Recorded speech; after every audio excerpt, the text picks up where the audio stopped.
The wind in the Texas Panhandle did not just blow, it scoured.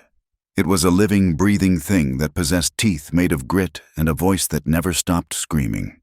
On the edge of the Cap Rock, where the flat earth finally broke its spine and crumbled into jagged canyons, the wind found no resistance until it hit the rough-hewn logs of Clara Whitmore's cabin. Clara sat by the hearth, the fire crackling with a desperate sort of energy against the encroaching chill of late November. She held a heavy wool coat in her lap, her needle flashing in the dim orange light. It was a man's coat, purchased from the mercantile in town 3 months ago with money she had earned selling goat cheese and brown eggs. She was taking in the shoulders. She had never met Jonah Hale, but in his letters, he had described himself as a man of modest build, not broad like a blacksmith, but wiry like a cedar post. She bit the thread. The taste of wax and wool lent sharp on her tongue. 24 years old, that was what the family Bible would have said, had she possessed one, in the eyes of the territory.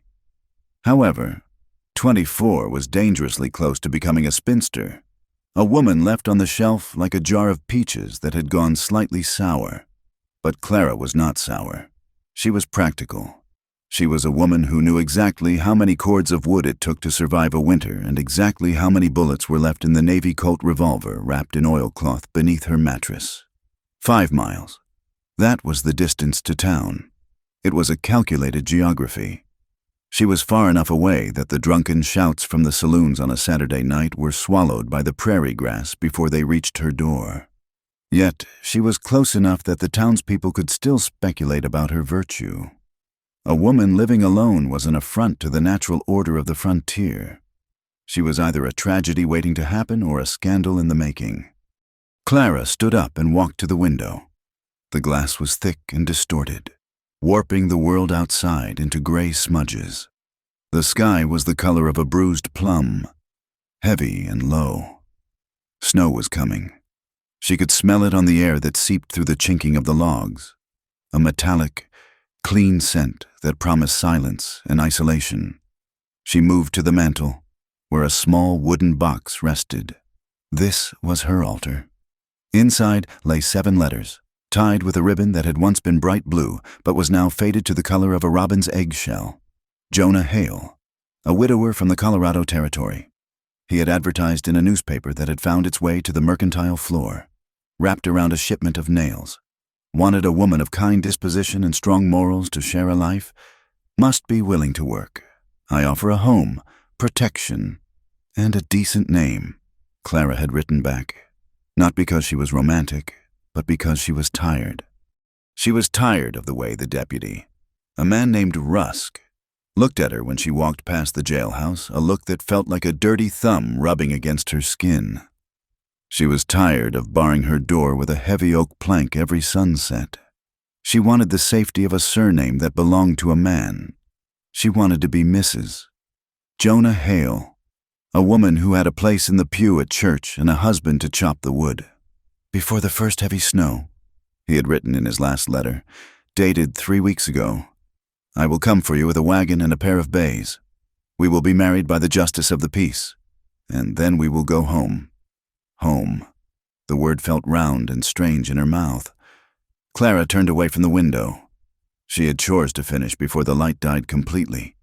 Pulling on her boots, which were scuffed and worn at the heels, she wrapped a shawl around her shoulders and opened the heavy door. The wind hit her like a physical blow, snatching the breath from her lungs. She lowered her head and pushed against it, walking toward the small lean-to barn that housed her 3 goats and the few chickens that hadn't been taken by coyotes or hawks. The ground was hard, frozen into ruts that threatened to twist an ankle with every step. Inside the barn, the smell of hay and manure was warm and comforting. The goats bleated softly at her approach. Hush now, Clara murmured, her voice rusty from disuse. She grabbed the milk pail. I know it is cold. It is cold for all of us. As she settled onto the milking stool, her hands worked with a rhythm born of necessity. Her hands were not the hands of a lady. They were red and chapped, the knuckles swollen from the cold, the palms calloused from gripping axes and hoe handles. She looked at them sometimes and wondered if a man like Jonah Hale would mind holding them. He had said he wanted a worker, not a doll, but men often said one thing and wanted another. After the milking, she gathered the eggs. Only 2 today. The hens were slowing down with the season. She tucked them carefully into her apron pocket and stepped back out into the biting wind. That was when she saw them. Clara stopped, her breath pluming white before her face. She narrowed her eyes, scanning the ground near the edge of the dry creek bed that ran 50 yards behind the cabin. The earth there was softer, a mixture of sand and clay that held secrets. She walked over, the milk pail heavy against her leg. Hoof prints, fresh ones. She stared down at the impressions. They were not from a shod horse. The edges were unshod, the frog of the hoof leaving a distinct, raw mark in the half-frozen mud. And there was not just one horse. There were 2, maybe 3. They had circled the back of the cabin, stopping near the window she had just looked out of, before moving off toward the ridge. Panic, cold and sharp, pricked at the base of her spine. "Hunters," she said aloud, her voice snatched away by the wind. Just hunters passing through. But hunters did not circle a house and ride off without hailing. Hunters came to the door to ask for water or coffee. Hunters did not sneak. She looked toward the horizon. The sun was sinking fast, bleeding a weak crimson light across the grass. The emptiness of the landscape usually gave her peace, a sense of ownership. Today, it felt like exposure. There was nowhere to hide out here. If someone wanted to watch her, they could watch her for miles. If someone wanted to come for her, no one would hear her scream. Clara gripped the handle of the pail tighter. "You are being a fool. Clara Whitmore." She scolded herself. "You are letting the winter get into your head." She forced herself to walk back to the cabin with a steady, measured pace. She would not run. Prey ran. She was not prey. She was the future wife of Jonah Hale. She had a plan. She had a destination. Once inside, she barred the door with more force than usual. She placed the milk and eggs on the table and went straight to the corner where the water barrel stood. She washed her face, the water shockingly cold. When she looked up, she caught her reflection in the small shard of mirror tacked to the wall. Her face was pale, her eyes dark and shadowed. She pinched her cheeks, trying to force some color into them. "He will be here soon," she whispered. She needed to believe that. The alternative was a winter alone in this cabin, with the wind trying to tear the roof off and the coyotes singing closer to the door every night. And worse than the danger was the money. She had $18 in the tin under the floorboards, $18 to buy flour, sugar, coffee, and cornmeal to last until spring. It was not enough. If Jonah did not come, she would have to go into town and ask for credit at the mercantile. She hated asking for credit. She hated the way Mrs. Alder, the woman who ran the boarding house and the general store, would purse her lips and look at Clara over the rim of her spectacles. "No word from your gentleman friend yet, Mrs.?" Alder would ask, her voice dripping with faux sympathy that barely concealed her glee. "Men are fickle creatures. Dear, best not to put all your eggs in one basket, especially at your age." Clara shook her head to clear the memory. She stoked the fire, adding a precious log of oak. She would make a stew tonight, a thick, hearty stew. She needed the strength. The next morning, the sky was no longer plum-colored. It was the color of a dirty lead coin. The temperature had dropped 10 degrees. Clara dressed in her heaviest wool skirt and the man's coat she had altered. She saddled her mare, a sturdy, grumpy beast named Bramble. It was Tuesday. The mail coach came through on Tuesdays. The ride to town was a battle against the elements. The wind drove dust into her eyes and nose. Bramble pinned her ears back and fought the bit, unhappy to be away from the shelter of the barn. Clara kept her head down, her scarf wrapped tight around her face, leaving only a slit for her eyes. When the town of Red Rock came into view, it looked like a scar on the land, a collection of false-fronted wooden buildings huddled together as if for warmth. Smoke poured from chimneys, flattened instantly by the gale. Clara rode down the main street. The red dirt was frozen into hard ruts. A few horses stood tied to the hitching rail in front of the saloon, their heads hanging low, tails clamped against the cold. She ignored the saloon.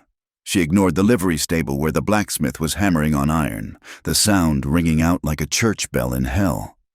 She rode straight to the small building that served as the post office and the land claim office. She tied Bramble and patted the horse's neck. "Won't be long." Inside, the air was stale and smelled of old paper and tobacco smoke. Eli Boone, the postmaster, was sorting through a canvas sack. He was a man of 50 with a face that looked like it had been carved out of dried apple. He looked up as the bell above the door jingled.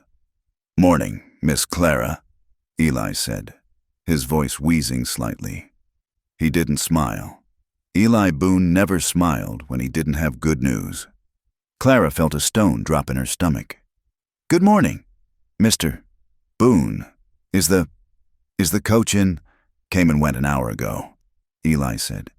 He kept his eyes on the letters in his hands, shuffling them like playing cards. "Driver said the pass up north is getting bad. Might be the last run for a couple of weeks if the storm hits like they say." Clara approached the counter. She placed her gloved hands on the wood to steady them. "Was there anything for me?" Eli stopped shuffling. He looked at her then, and his eyes were kind, which was worse than if they had been cruel. Pity was a terrible thing to see in a man's eyes. "I checked twice."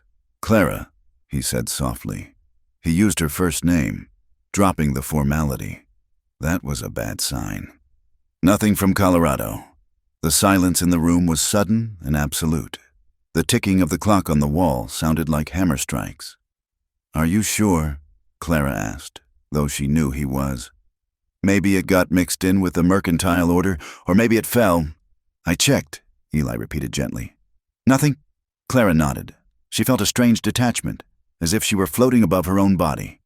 "I see. Well, thank you. Mr. Boone." "Maybe next week," Eli offered, though his tone lacked conviction. "Snow slows things down. Letters get lost. Don't lose heart." "I have not lost heart," Clara said, her voice stiff. "I am just inquiring." She turned and walked out of the post office. She did not look back. She did not want to see Eli Boone shaking his head. Outside. The cold felt sharper than before. She walked to the mercantile next door. She needed to buy coffee. She needed to pretend that everything was normal. The bell on the mercantile door announced her arrival. The shop was warm and smelled of spices and dry goods. Mrs. Alder was behind the counter, weighing a sack of beans for the preacher. Reverend Barlow. Reverend Barlow turned. He was a tall man, thin as a rail, with eyes that always seemed to be counting your sins. "Miss Whitmore," he said, tipping his hat. "Bracing weather for a ride." "Reverend," Clara nodded. "Mrs." Alder wiped her hands on her apron. "Did you get your letter? Dear, I saw you go into Eli's place." The woman had eyes like a hawk. She missed nothing. Clara lifted her chin. She would not give them the satisfaction of seeing her crumble. "Not today. The pass is blocked. They say delays are expected." "Of course, Mrs." Alder said, exchanging a glance with the Reverend. A glance that said poor thing and foolish girl all at once. Though one would think a man intending to marry would ride through hell or high water to beat the snow. Wouldn't one? "Jonah is a sensible man," Clara said, her voice tight. "He would not risk the horses foolishly?"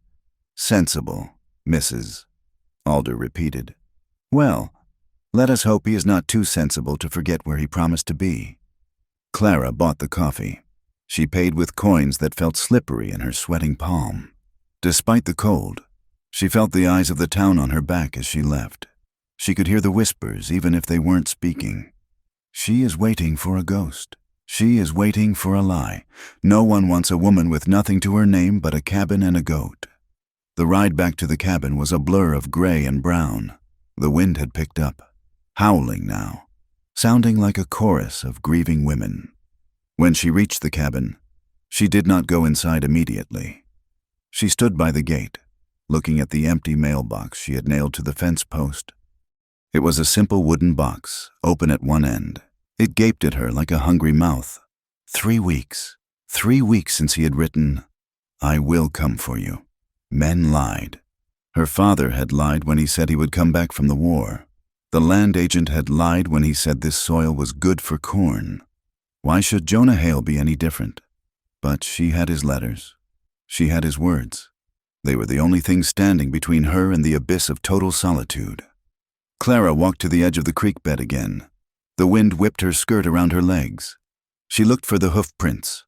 The wind had already begun to scour them away, softening the edges, filling the depressions with red dust. By tomorrow, they would be gone, as if they had never existed. Maybe she had imagined them.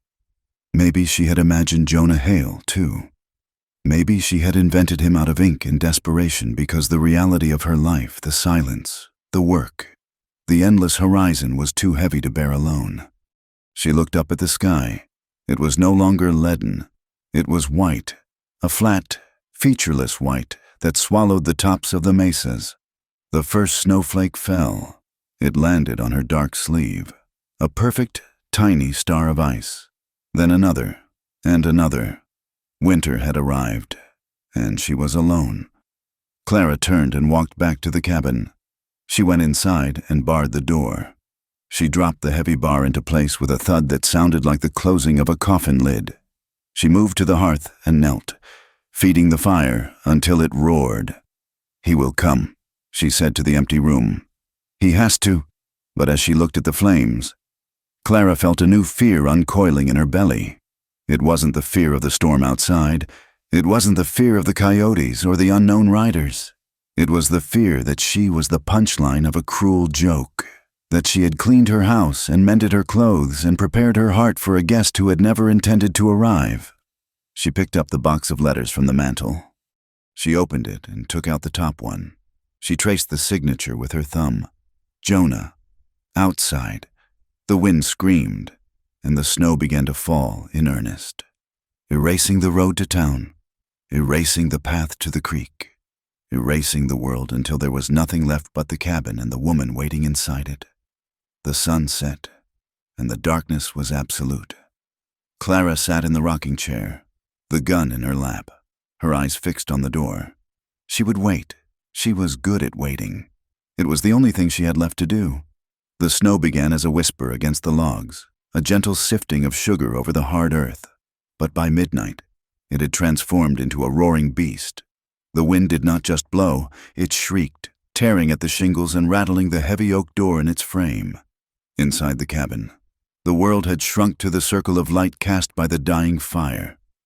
Clara Whitmore sat in her rocking chair, the Navy Colt heavy and cold in her lap. She had not slept. Sleep was a luxury for those who had someone to watch the door. And tonight, the prairie felt particularly hostile. The silence between the gusts of wind was heavy, pregnant with a threat she could not name but felt in the marrow of her bones. Then she heard it. It was not the wind. It was a rhythmic, heavy thudding that vibrated through the floorboards. Hooves. A horse was moving through the drifts, close to the house, too close. Clara stood up, the quilt falling from her shoulders. She thumbed the hammer of the Colt back. The click sounded like a gunshot in the small room. She moved to the side of the door, pressing her back against the rough wood of the wall. Away from the direct line of fire should a bullet tear through the timber. "Who is there?" she called out. Her voice was steady, though her heart hammered against her ribs like a trapped bird. "I am armed, and I will shoot." For a moment, there was only the wind. Then, a voice answered. It was deep, resonant, and scraped raw by the cold. The English was broken, the syllables hard and chopped. "Need shelter," the voice said. "Horse is done. I pay work." Clara's grip on the pistol tightened. No honest man rode in a blizzard. No honest man came to a widow's door at this hour asking for entry. "There is a lean-to round back for the beast." Clara shouted. "You can sleep there. I do not open my door." "Too cold," the voice returned, devoid of pleading, simply stating a fact. "Man die outside, horse die." Clara hesitated. The Christian charity she heard preached every Sunday by Reverend Barlow warred with the hard, cold instinct of survival. If she opened the door, she let the danger in. If she kept it closed, she might find a frozen corpse on her threshold come morning. "Who are you?" she demanded. "No name you know," the man replied. "Step into the light of the window," Clara ordered. "Hands where I can see them." She moved to the window, peering through the frosted glass she had scraped clear with a fingernail. A shadow detached itself from the swirling white darkness. It was a man, tall and broad-shouldered, leading a horse that hung its head low, its knees buckling. The man stepped closer, and the faint light from the hearth bleeding through the glass illuminated his face. Clara drew a sharp breath. He was not a drifter from the town. He was not a cowboy who had lost his way. His hair was long and black, frozen into icy ropes. His face was bronze, composed of sharp angles and high planes, like the landscape itself, a Comanche. The fear that spiked in her chest was ancient and learned. It was the fear of the stories told in hushed tones at the mercantile stories of raids, of captives, of fire and blood. "Go away," Clara whispered, though he could not hear her. Then louder, "I said go away, I have nothing for you." The man did not move. He reached into his coat, a buffalo hide coat that looked heavy and stiff with ice. Clara raised the gun, aiming at the dark shape through the glass. He pulled his hand out. He was not holding a weapon. He held something small that glinted silver in the firelight. He pressed it against the glass. Clara squinted. It was a ring, a thick, silver ring with a square face. Her stomach dropped. She knew that ring. She had never held it, but Jonah had described it in his second letter. "My father's ring." He had written, "Silver," with the initials J.H. carved inside. "I wear it on my left hand, and soon I will place a band on yours." She unbarred the door with trembling hands. She did not know why she did it. Perhaps it was shock, or perhaps it was the desperate need to see the object clearly. She threw the door open, the wind blasting into the room, carrying snow and the smell of wet animal fur. "Come in," she said, raising the gun level with his chest. Slowly. The man stepped over the threshold. He was larger than he had looked through the window. He filled the room, bringing the wildness of the storm inside with him. He did not look at her. He looked at the fire. He was shivering, a deep, uncontrollable tremor that shook his massive frame. "The horse," he rasped. "Tie him to the rail on the porch," Clara said, backing away, keeping the distance between them. "The overhang will keep the snow off. I will not have a beast in my kitchen." He nodded once, turned, and led the stumbling horse to the shelter of the porch roof. He returned a moment later, kicking the snow from his boots. He shut the door, and the silence returned, heavy and sudden. He stood by the door, water dripping from his coat onto her scrubbed pine floor. His eyes, black and unreadable as river stones, finally turned to her. "Where did you get that ring?" Clara asked. Her voice sounded thin to her own ears.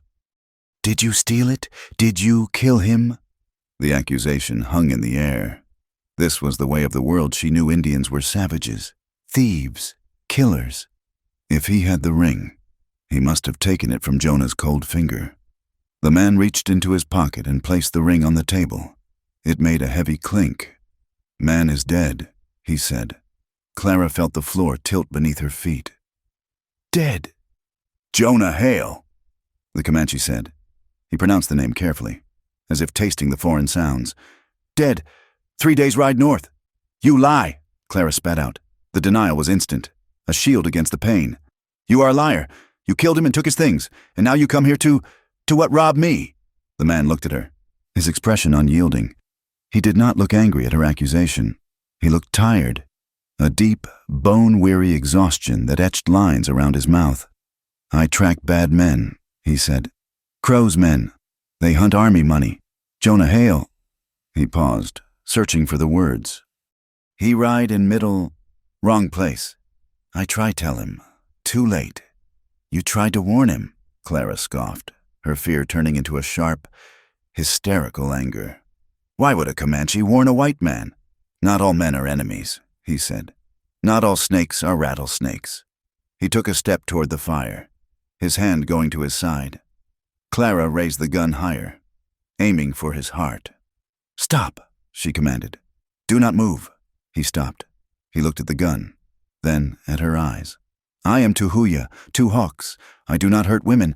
I bring proof so you do not wait for ghost." "I don't believe you," Clara said, but her eyes were drawn to the ring on the table. It sat there, a small, cold piece of reality that destroyed her future. "Believe what you want," Two Hawks said. He swayed slightly. "Storm is bad. I stay until wind die. Then I go." Clara looked at the window. The snow was piling up against the glass. The drifts outside would be 2 feet deep by morning. If she threw him out, he would likely freeze. But if she let him stay, what would Mrs. Alder say she let a savage into her bed? That was what they would say. It did not matter that there was only one room, or that she held a gun. The town would paint her with a brush of shame, and she would never wash it off. She would be the woman who harbored a Comanche. She would be an outcast, lower than she already was. But then she looked at the ring again. Jonah was dead. The safe, respectable life she had built in her mind, brick by brick, letter by letter, had collapsed. She had no husband coming. She had no protection. She was alone in a blizzard with a stranger. "You can stay by the fire," Clara said, her voice hard. "But you leave your weapons by the door. Knife, gun, tomahawk, all of it." Two Hawks nodded slowly. He reached into his coat and pulled out a long hunting knife in a beaded sheath. He set it on the floor. Then he pulled a heavy revolver from his belt and laid it beside the knife. "Good," Clara said. "Now move to the fire. But know this, I will not sleep. And if you move toward me, I will put a bullet in you." "I believe you," Two Hawks said. He moved to the hearth and sank down onto the rug. He sat cross-legged, holding his hands out to the flames. The steam began to rise from his wet clothes, smelling of wood smoke, horse, and copper. Clara retreated to her rocking chair, keeping the table between them. She watched him. He was like a wolf that had come in from the dark, powerful, dangerous, and carrying the scent of blood. "How did he die?" Clara asked after a long time. She needed to know. She needed to hurt herself with the truth so she could stop hoping. Two Hawks did not turn around. Shot in back. He did not suffer long. "And the men who killed him?" "I hunt them," Two Hawks said. The tone of his voice changed. It became flat, cold, deadly. "They take things that are not theirs. They killed my brother 2 moons ago. Now they kill your man." "So it is revenge," Clara said. "Justice." Two Hawks corrected. "White man call it revenge when Indian does it. Call it justice when sheriff does it." Clara fell silent. The wind battered the cabin, a constant, howling reminder that they were trapped. The snow was sealing them in. There was no escape. She was locked in a box with a man she had been taught to fear since she was a child in the cradle. She watched the firelight dance on his black hair. He sat so still, like a statue carved from mahogany. "You speak English well," she noted. "Army scout," he said. 3 years. I help soldiers find water, find trails. And now I'm just Two Hawks." He coughed then. It was a wet, rattling sound that seemed to tear at his chest. He hunched over, his hand pressing against his side beneath the buffalo coat. When the coughing fit passed, he remained bent over, breathing hard. Clara watched him closely. "Are you sick? Cold?" He grunted. But Clara saw the way he held himself. She saw the stiffness in his left shoulder, the way he favored his left side. "Take off the coat," she said. He hesitated. "Take it off," she repeated. "I cannot have you dying of plague in my house." Two Hawks slowly unbuttoned the heavy coat and let it slide from his shoulders. Underneath, he wore a buckskin shirt that was stained dark on one side. Clara gasped. The stain was fresh. It was blood. "You are shot," she said. "Graze." Two Hawks lied.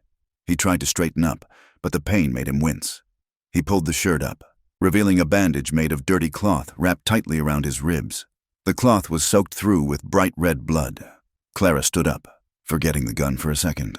The nurse in her, the woman who had tended to goats and chickens and her own cuts, took over. "That is not a graze," she said. That is a hole. Two Hawks looked up at her. His face was pale beneath the bronze skin, his eyes feverish. Crow's men, he whispered. They shoot straight.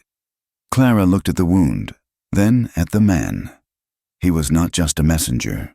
He was not just a traveler seeking shelter from the storm. They are following you, Clara said, the realization hitting her like a slap. You did not just stop here for the snow. You stopped because you could not ride any further. Two Hawks did not answer. He closed his eyes, his breathing shallow and fast. And if they are following you, Clara continued, her voice rising with panic, they will find this cabin. They will find the tracks. Snow covers tracks, Two Hawks murmured. Wind hides path, but they know you are hurt. They know you need shelter. Clara gripped the back of the rocking chair. You brought them here. You brought death to my door. Two Hawks opened his eyes. The dangerous smile she would come to know flickered briefly on his lips, a grimace of pain and defiance. Death was already coming. Clara Whitmore, he said, using her name for the first time. He must have read it on the letters on the mantel. Jonah is dead. Crow wants what Jonah had. If I did not come, they come anyway. I just come first. Clara stared at him. The fire popped, sending a spark onto the hearth rug. She stomped it out with her boot. She was trapped. The storm outside was a wall of ice. Inside, a bleeding Comanche warrior sat on her rug, bringing with him a war she wanted no part of. She looked at the ring on the table, the promise of a kind husband, the promise of safety. It was just a piece of cold metal now. Let me see it, Clara said, her voice resigned. She moved toward the shelf where she kept her clean rags and a bottle of whiskey. Two Hawks watched her. You do not shoot me. Not tonight, Clara said, grabbing the whiskey. If you die, I have to drag your heavy body out into the snow, and I am not strong enough for that, so you had better live. She knelt beside him, the smell of blood and danger filling her nose. Two Hawks looked at her, and for a moment, the distance between their worlds, the 5 miles to town, the 100 years of hatred shrank to the distance between her hand and his wound. He was running from something, and now, whether she chose it or not, she was running with him. This will hurt, she said. Pain is an old friend. Two Hawks replied. Outside, the wind howled, burying the cabin, burying the tracks, burying the past. But inside, the fire burned, illuminating the red stain that was slowly spreading across the floor. The needle was silver, thin and cruel in the firelight. Clara had sterilized it in the flame until the tip glowed red, then dipped it into the whiskey bottle. Now! She held it poised over the jagged tear in Two Hawks' side. This is going to burn, she said, her voice steady despite the trembling in her fingers. Two Hawks did not look at the needle. He looked into the fire, his face set in a mask of stone. So, was all he said. Clara took a breath and pierced the skin. The flesh was tough, weathered by sun and wind, but beneath it lay the raw vulnerability of a man. As she pulled the thread through, Two Hawks' muscles bunched tight, like ropes under tension, but he made no sound, not a gasp, not a hiss. He simply endured. As Clara worked, her eyes traveled across his torso, illuminated by the flickering hearth. The wound from Crow's men was fresh, angry and weeping blood, but it was not the only mark on him. His chest and arms were a map of violence. There was a puckered white star on his shoulder, an old bullet hole. A long, thin line ran from his collarbone to his bicep, the signature of a knife blade. Burn marks, jagged tears from barbed wire or thorns, and other scars whose origins she could not guess. She realized then that his life was a ledger book, and there were no blank pages left. Every inch of him had been paid for in pain, unlike Jonah Hale, who had existed only in ink and promises. This man was made of blood and survival. You have been fighting a long time, she murmured, tying off the first stitch. Life is a fight, Two Hawks rasped. Peace is just the time you spend reloading. Clara finished the last stitch and cut the thread with her sewing scissors. She poured a generous amount of whiskey over the wound. This time, his breath hitched, a sharp intake of air that sounded like a cracking branch. "Done," she said, bandaging him with clean strips of cotton she had torn from an old petticoat. He nodded, pulling the buckskin shirt back over his head with difficulty. "You have good hands. Steady." "I have stitched goats and horses," Clara said, capping the whiskey. Flesh is flesh. But she knew it was a lie. Touching him had unsettled her. It was not just the intimacy of his skin, it was the heat radiating from him, a furnace of life that made her small cabin feel suddenly crowded. By morning, the storm had broken. The wind had died down to a sullen moan, leaving the world outside buried under 2 feet of white silence. The sun rose pale and distant, offering light but no warmth. Clara woke to find 2 hawks already up. He was moving around the cabin, not with the aimless pacing of a guest, but with the sharp, dissecting gaze of a soldier. He checked the thickness of the door. He peered through the cracks in the chinking. He stood by the window, looking out at the approach from the creek, calculating angles. "What are you doing?" Clara asked, pulling her shawl tighter around her nightdress. "Checking the perimeter," 2 hawks said. He did not look at her. He pointed to the window. "That ridge gives cover for a rifleman. 200 yards, an easy shot." He pointed to the back door. "The latch is weak.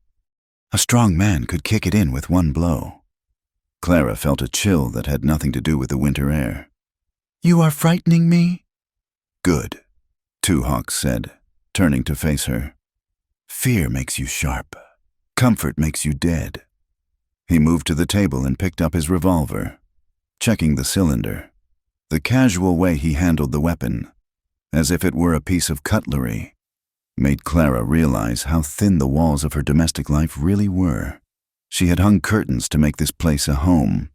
He looked at the curtains and saw only something that blocked his line of sight. She should have told him to leave. The storm was over. The horse was rested. But as she watched him barricade the back door with a heavy sack of cornmeal, she felt a confusing mix of resentment and relief. She was afraid of the violence he brought. Yes, but for the first time in months, she was not the only thing standing between herself and the vast, indifferent prairie. Night fell early again, bringing the cold back with a vengeance. The wind picked up, rattling the window panes like a thief trying to find a way in. Clara sat by the fire, peeling potatoes. 2 hawks sat opposite her, cleaning his knife with a piece of oiled leather. The silence stretched, filled only by the scrape of the knife and the thud of potato skins hitting the bucket. "Why are they coming?" Clara asked suddenly. She put down the knife. "You said Jonah was dead. You said they killed him. If he is dead, why come here? Why hunt you?" 2 hawks paused. He looked at the blade, catching the reflection of the flames in the steel. "Jonah was not a simple man," 2 hawks said. "He drove a wagon for the army 3 years ago, a payroll wagon. It vanished in the canyonlands. Soldiers dead, gold gone. Everyone thought Apaches did it." Clara stared at him. "Jonah? A thief? Not a thief, a driver. But he saw where the gold went. He saw who took it." 2 hawks looked up, his dark eyes boring into hers. "Silas Crow took it. Jonah ran. He hid. He wrote it all down in a book. A ledger, names, dates, where the money is buried." Clara felt sick, the kind widower, the man who wanted a moral wife. He was just another man running from a noose. "And they think I have this ledger," Clara whispered. "Jonah wrote to you. Crow thinks Jonah sent the book to you for safekeeping, or that Jonah brought it here before he died. But he didn't. I have nothing but letters promising marriage.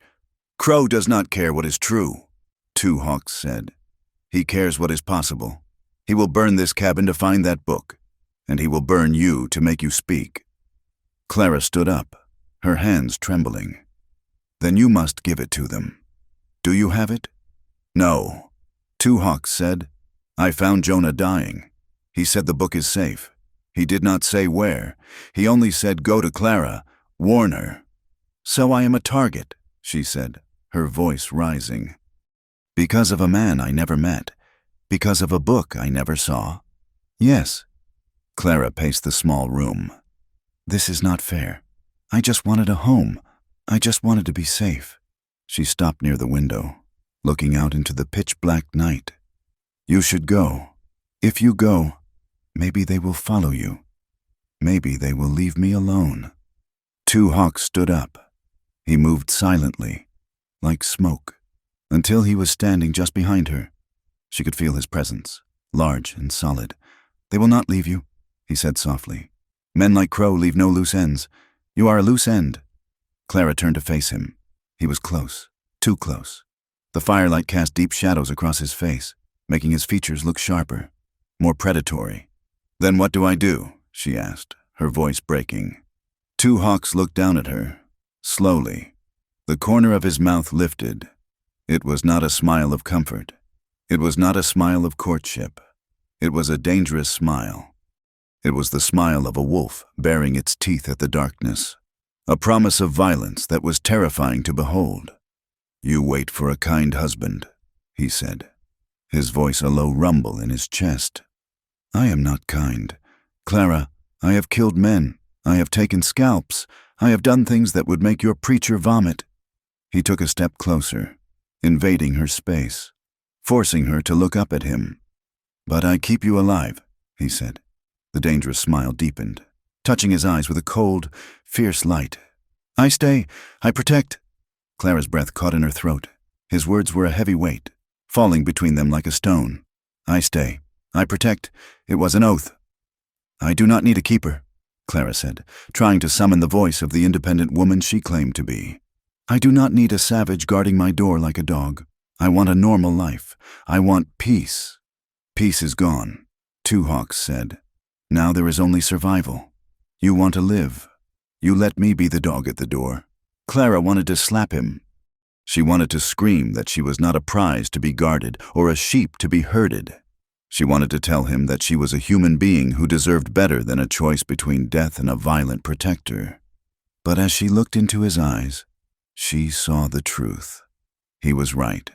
The world she wanted, the world of tea on the porch and Sunday sermons, was a fantasy. The reality was the snow, the wind, and the men riding toward them with guns. Fine, Clara said, her voice hard. You stay, but we have rules. This is my house, not your war camp. Two Hawks' smile faded, replaced by a look of respect. Rules are good. You work, Clara said, ticking the points off on her fingers. The roof is leaking near the chimney. The barn door is loose. You fix them. You chop the wood. You tend the horses. I work. Two Hawks agreed. And I cook, Clara continued. I wash the bandages. I keep the fire. We are partners, a trade. You are not doing me a charity, and I am not your servant.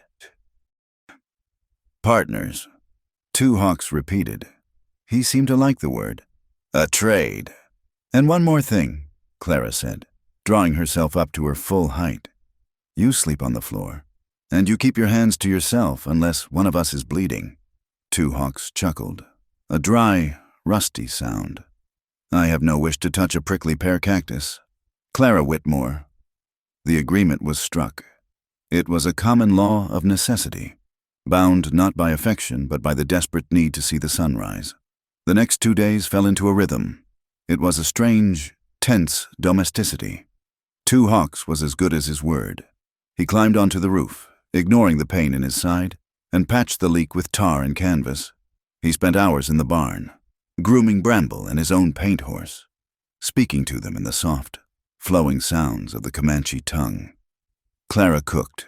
She made corn dodgers and rabbit stew. She watched him eat. He ate quickly, efficiently, as if he expected the food to be taken away at any moment.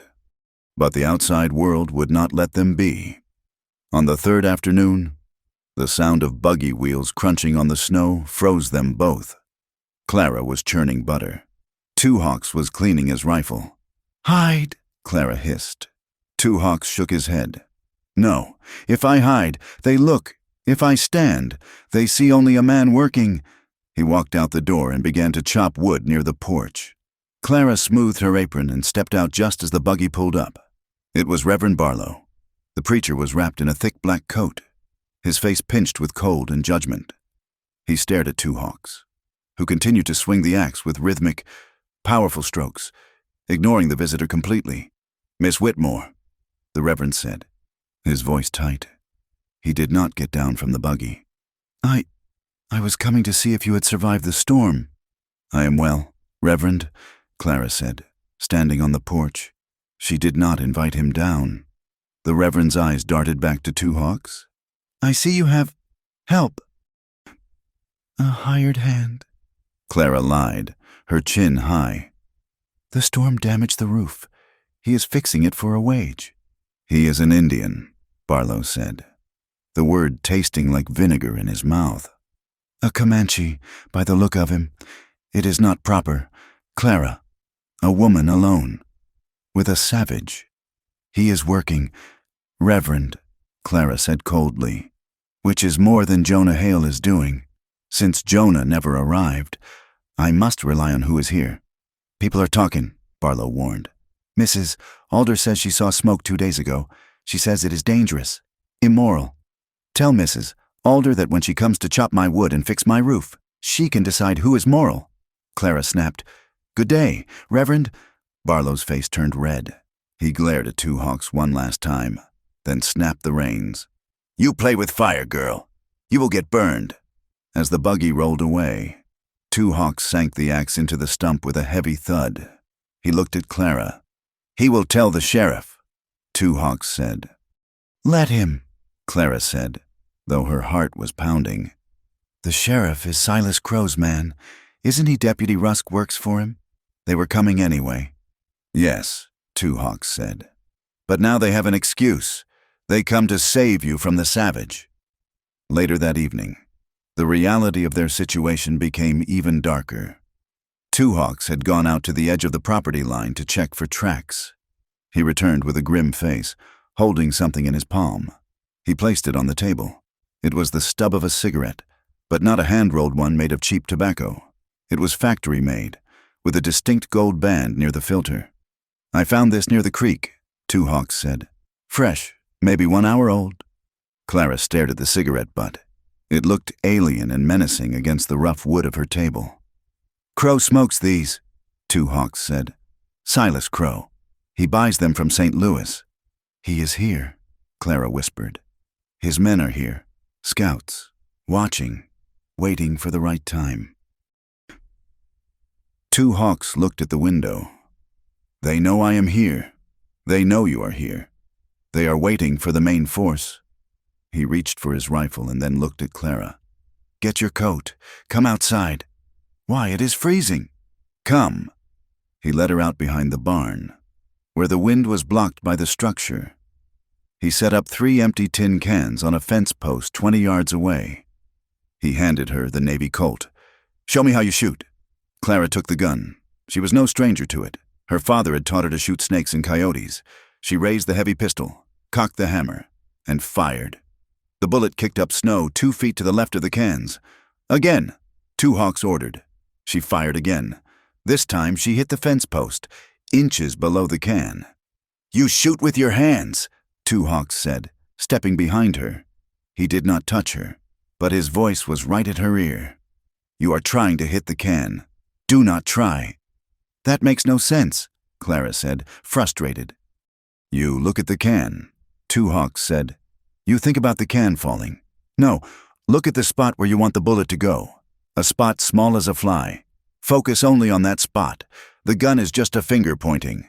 He adjusted her stance, tapping her boot with his until she widened her legs. "Balance. If you are stiff, you miss. Be like the willow, not the oak." Clara took a deep breath. She stared at the middle can. She focused on the rusted label, on a single letter B on the tin. She forgot the cold, she forgot the preacher, she forgot the cigarette butt on the table. She squeezed the trigger.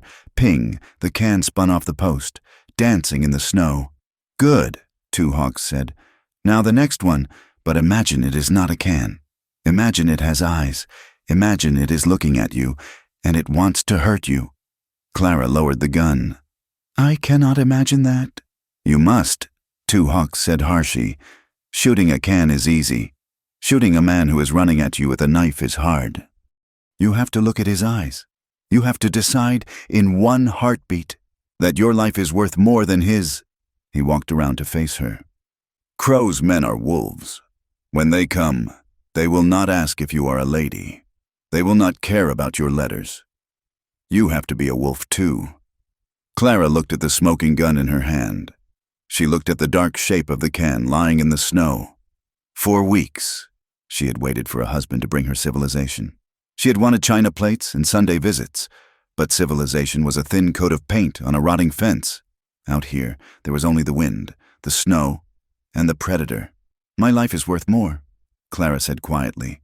Say it louder, 2 Hawks commanded. My life is worth more, Clara shouted, the sound echoing off the canyon walls. She raised the gun again. She focused on the last can. She saw Deputy Rusk's face. She saw Silas Crow's expensive cigarette. She saw the preacher's judgment. She fired. The can flew into the air, punctured clean through. 2 Hawks nodded, a brief, sharp dip of his chin. You learn fast. Clara, you are not a wife today. You are a survivor. Clara lowered the gun. Her hand was numb, but her blood was hot. She looked at the Comanche warrior standing in the snow, his scars hidden beneath his shirt but etched into his soul. She had invited a dangerous man into her home, but as the night closed in around them, she realized he was the only honest thing in her world. She was done waiting. The waiting was over. The war had begun. The wind had not ceased, but it had changed. It no longer screamed. It moaned, low and constant, like a wounded animal settling in to die. Inside the cabin, the air was thick with the scent of pine pitch and the stew that had been simmering on the iron hook for 3 hours. Clara sat by the hearth, 2 Hawks' buckskin shirt in her lap. The leather was tough, demanding a heavy needle and a thimble to push it through. She was mending the tear where Crow's bullet had grazed him, reinforcing the seam with double stitching. 2 Hawks sat across from her, oiling his rifle. He moved with an economy of motion that fascinated her. There was no wasted energy in him. Every wipe of the rag, every turn of the screw, was deliberate. You have no family waiting for you? Clara asked, breaking the silence. It was a bold question, one she'd been afraid to ask for days. 2 Hawks did not look up. Waiting, no. The dead do not wait. They sleep. He set the rifle down and looked into the fire. I had a wife once. Name was Morning Grass, and a son who had not seen 2 winters. Clara stopped sewing. What happened? The land changed hands, he said, his voice devoid of pity, flat as the horizon. Treaties were signed on paper I could not read. Soldiers came to move us. They said it was for our safety. But soldiers get bored, and when they get bored, they get cruel. He rubbed his thumb over the stock of his rifle. I was away scouting for the army, helping them find water.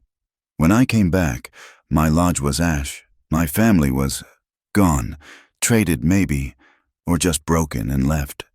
I am sorry, Clara whispered. It felt like a useless thing to say, a small stone thrown into a deep canyon. Do not be sorry, 2 Hawks said, looking at her. His eyes were hard, but not unkind. It taught me, the white man's law is written in ink, but it is enforced with lead. I do not trust the ink anymore.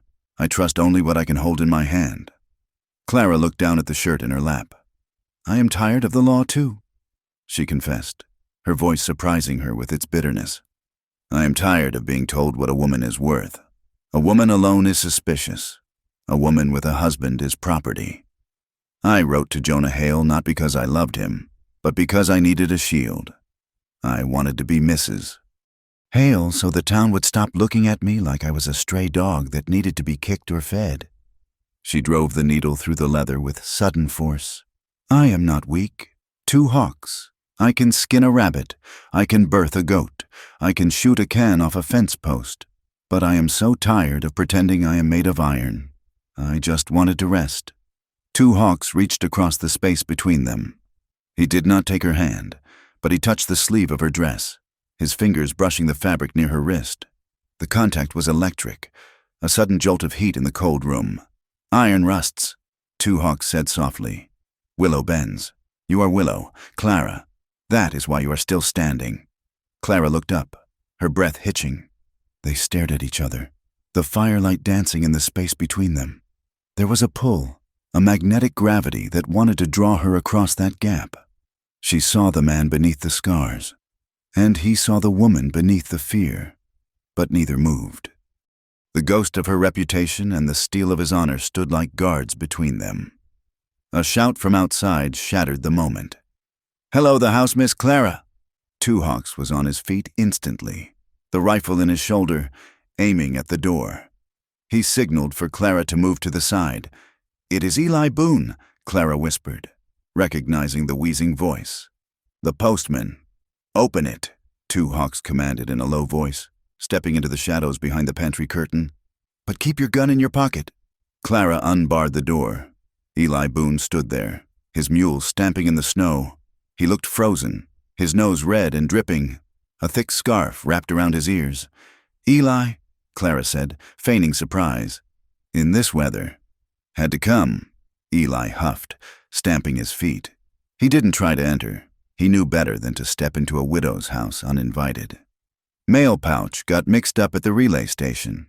Found this stuck to the bottom of a sack going to Santa Fe. It's for you, from him." He handed her a crumpled envelope. The handwriting was familiar. Jonah Hale.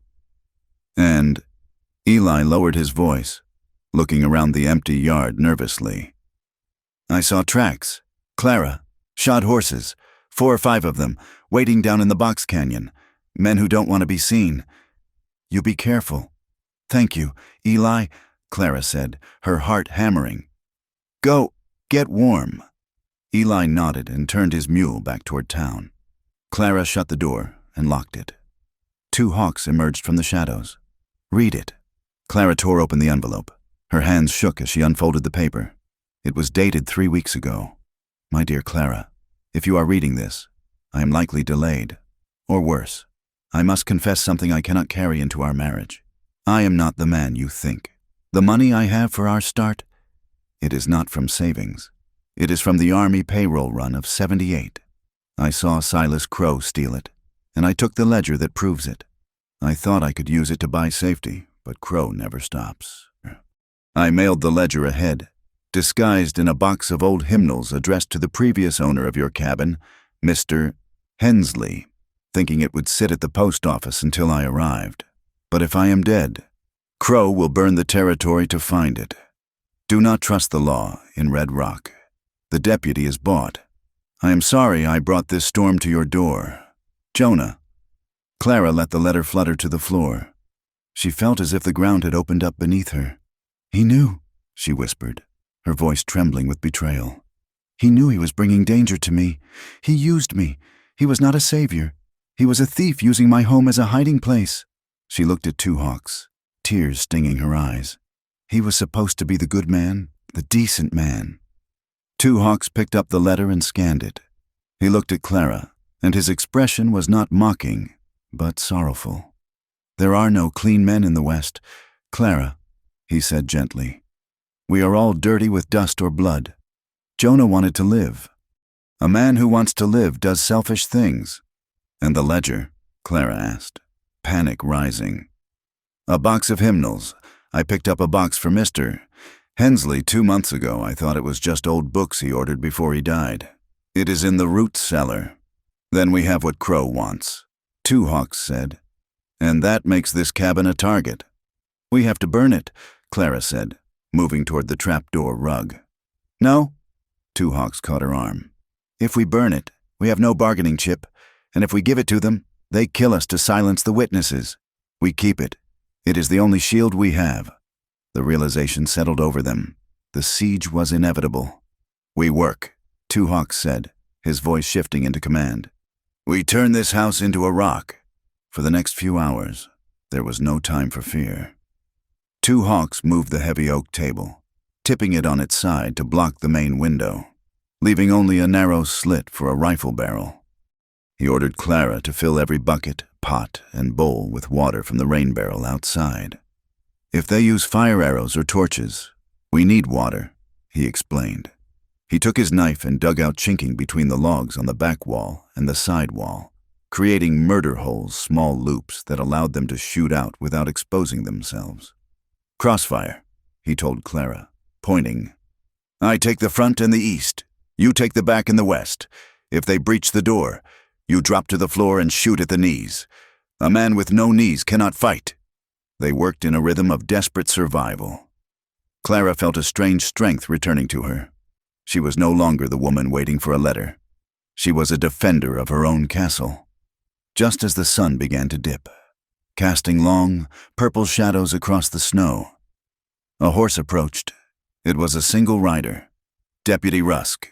Two Hawks said from his vantage point at the window slit, "Hide the rifle. Let him see you. Only you." Two Hawks slipped into the dark corner behind the large wardrobe. Clara smoothed her hair, checked the pistol in her apron pocket, and opened the door.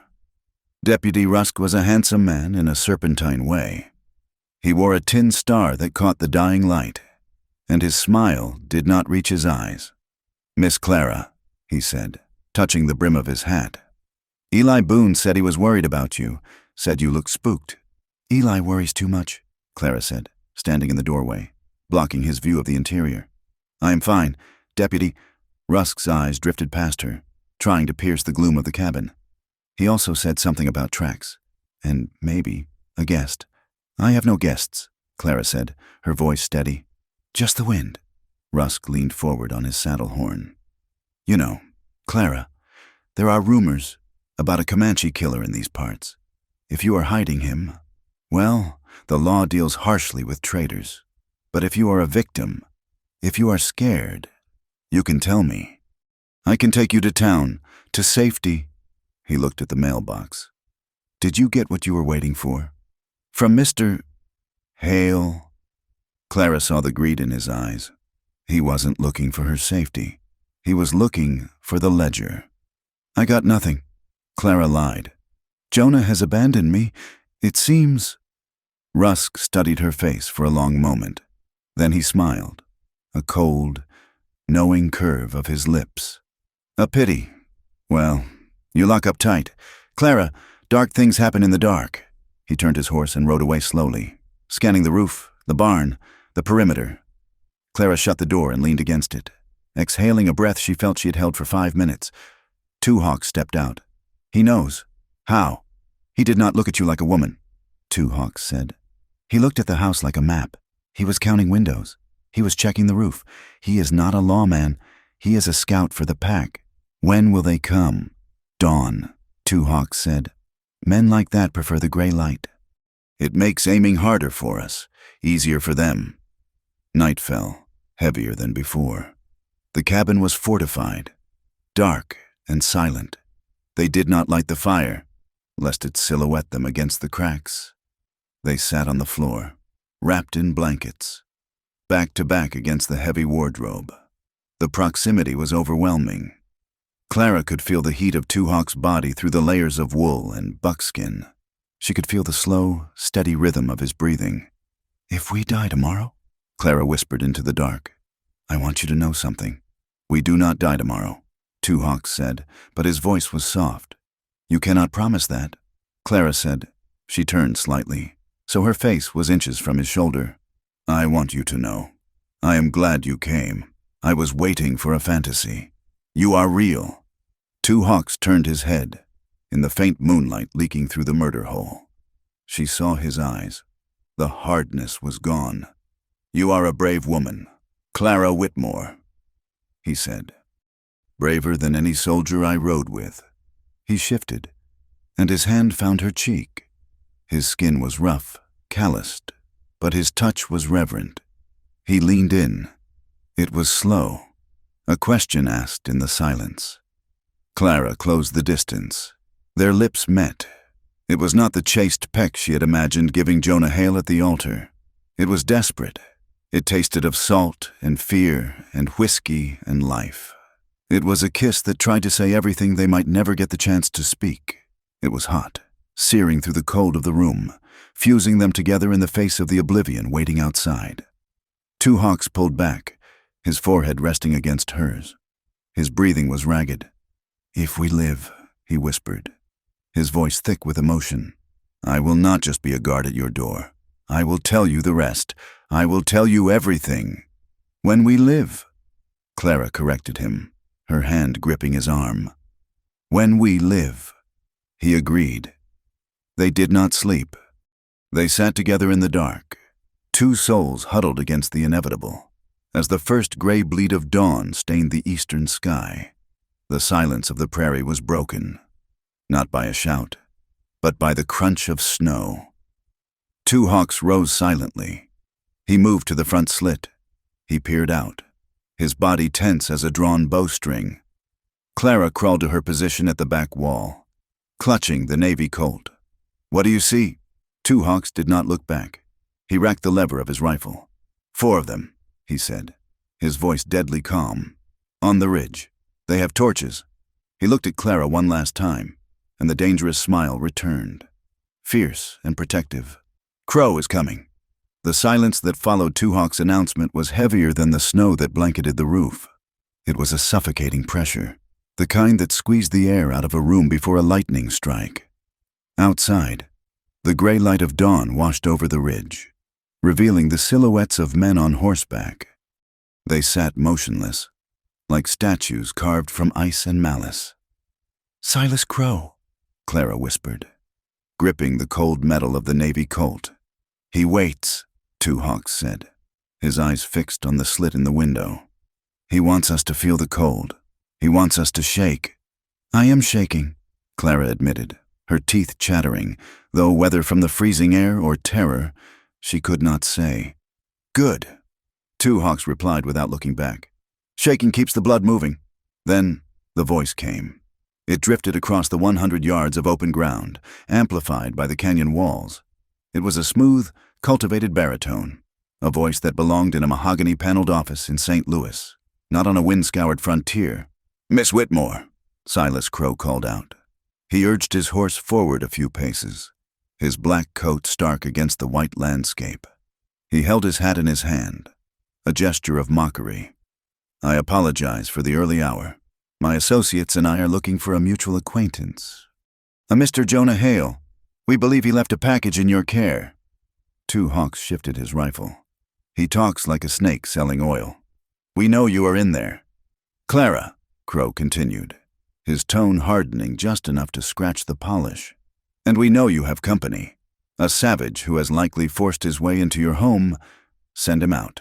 Hand over the ledger, and you can go back to your sewing." Clara looked at Two Hawks. He nodded at her. "Answer him. Buy time." Clara moved to the side of the murder hole Two Hawks had cut near the door. "Jonah Hale is dead," she shouted, surprised by the strength of her own voice. "And I have nothing of yours. Leave my land." Crow laughed. It was a dry, humorless sound. "Your land, you are a squatter on a patch of dirt, waiting for a man who stole from the United States Army. Do not play the innocent widow with me, Clara. We know the book is there, and we know the Comanche is bleeding." He put his hat back on. The pleasantry evaporated. "You were a girl waiting for a husband, Miss Whitmore. Keep this up, and you will just be waiting for a coffin." The threat hung in the air, brutal and final. Two Hawks stepped away from the wall, positioning himself near the center of the room where the shadows were deepest. "They want me," he said to Clara. Then he raised his voice, a roar that tore through the thin walls. "I am here. Crow, you want the wolf. Come and take him." "Take him," Crow ordered. The first shot shattered the stillness. It did not come from the ridge, but from the right. Deputy Rusk had flanked them while Crow spoke. The bullet punched through the main window, shattering the glass and sending shards flying across the room like diamond dust. "Down!" Two Hawks screamed. Clara dropped to the floorboards, crawling toward the back wall as lead began to rain into the cabin. The sound was deafening. Wood splintered and flew in all directions. The jar of flour on the shelf exploded, filling the air with a white mist that mixed with the gun smoke. Clara pressed her shoulder against the logs. She remembered the cans in the snow. Focus on the spot. Through the chinking hole, she saw the movement near the barn, a man running low, trying to reach the blind spot. She leveled the heavy pistol. Her hand trembled. but she forced herself to breathe. Not a man, a target. She squeezed the trigger. The gun bucked in her hand. Outside, the man cried out and stumbled, clutching his thigh, falling into the snow. Good shot. Two Hawks grunted from his position. He was firing methodically. Crack, lever, crack, lever. He did not spray bullets. He placed them, one down on the east. But the cabin was a trap. Bullets were chewing through the thinner logs, ripping through the curtains Clara had sewn with such hope. The air smelled of sulfur and fear. Suddenly, a heavy thud shook the roof. Dust and soot cascaded down from the ceiling beams. "Roof!" Clara screamed. Two Hawks looked up.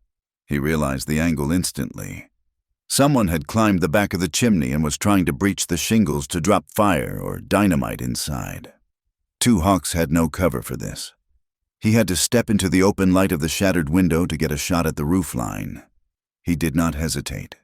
He vaulted over the overturned table, raising his Winchester. He fired upward, 3 shots in rapid succession.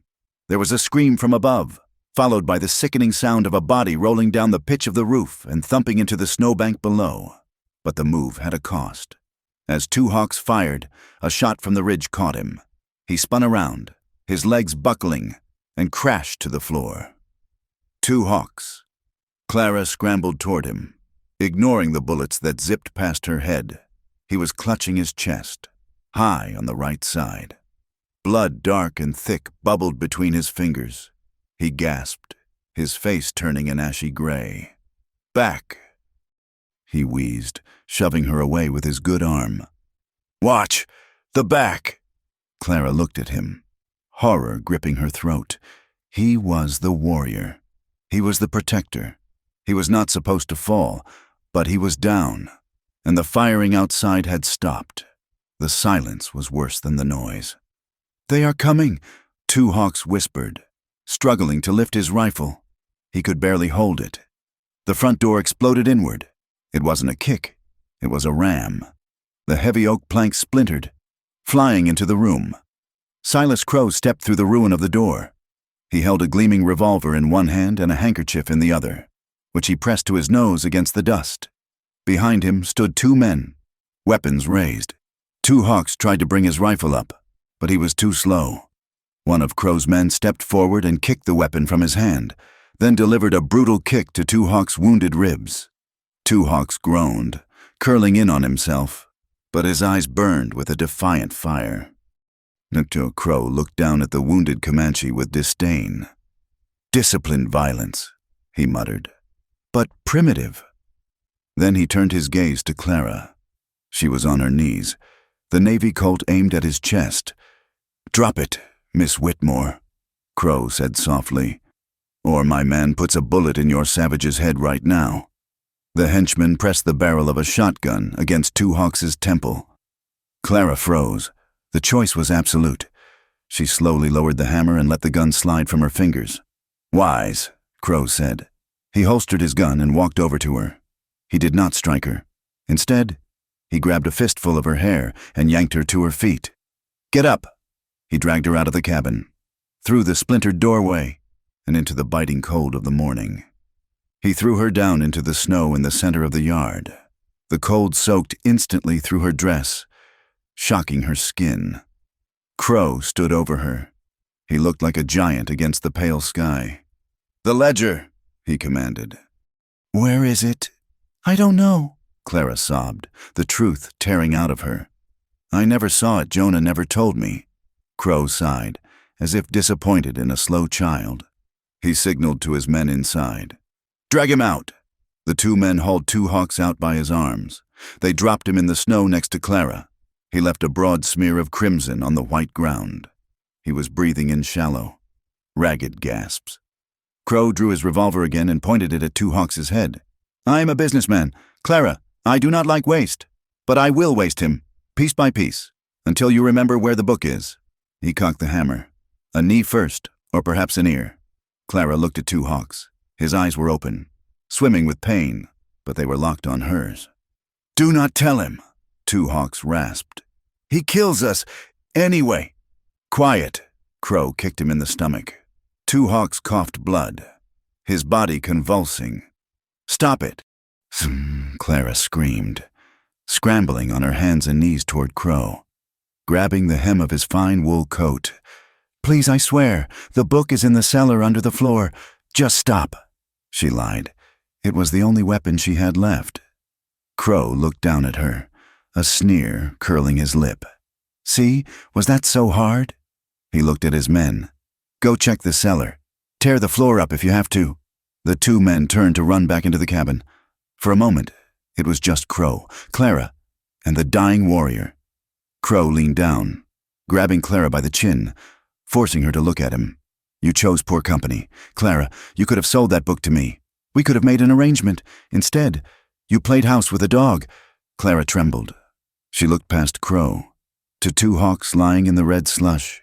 He looked broken, defeated. He was trying to push himself up, but his arms gave way.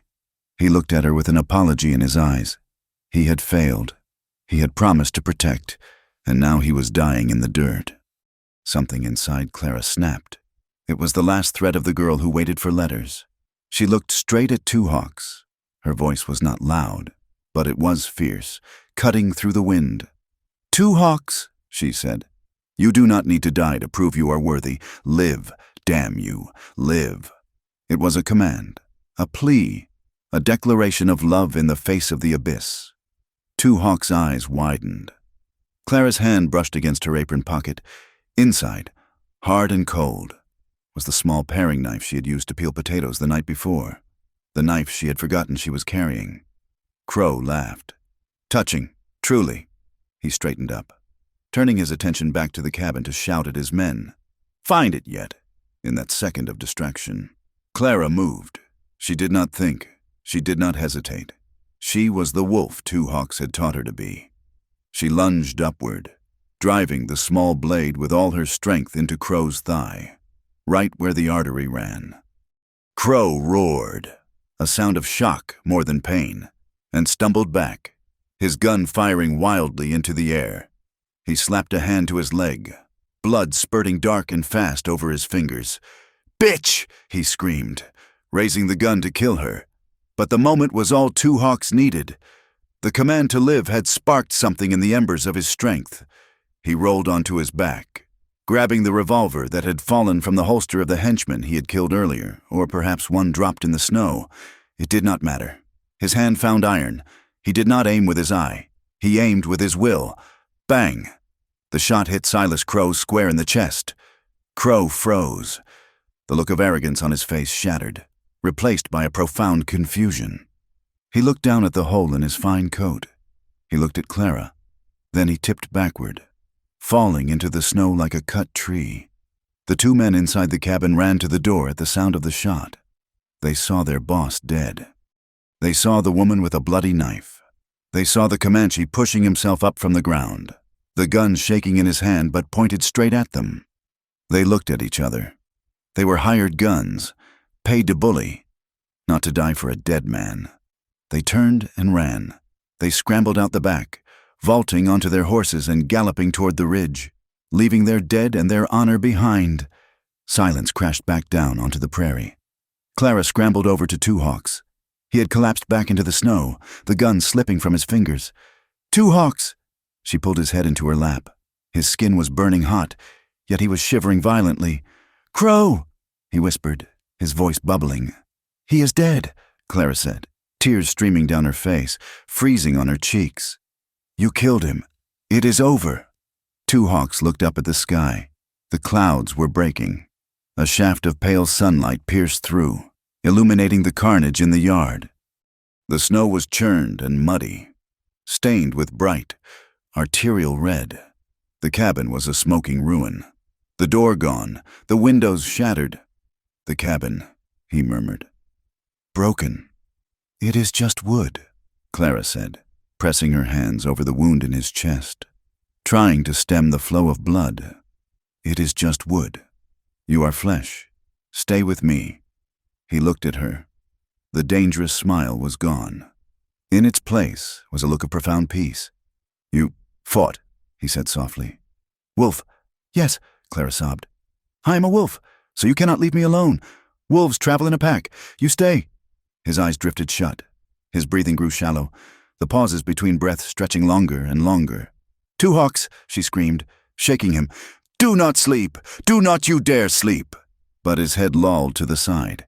He was still breathing, but it was the faint, fluttering breath of a candle flame about to go out.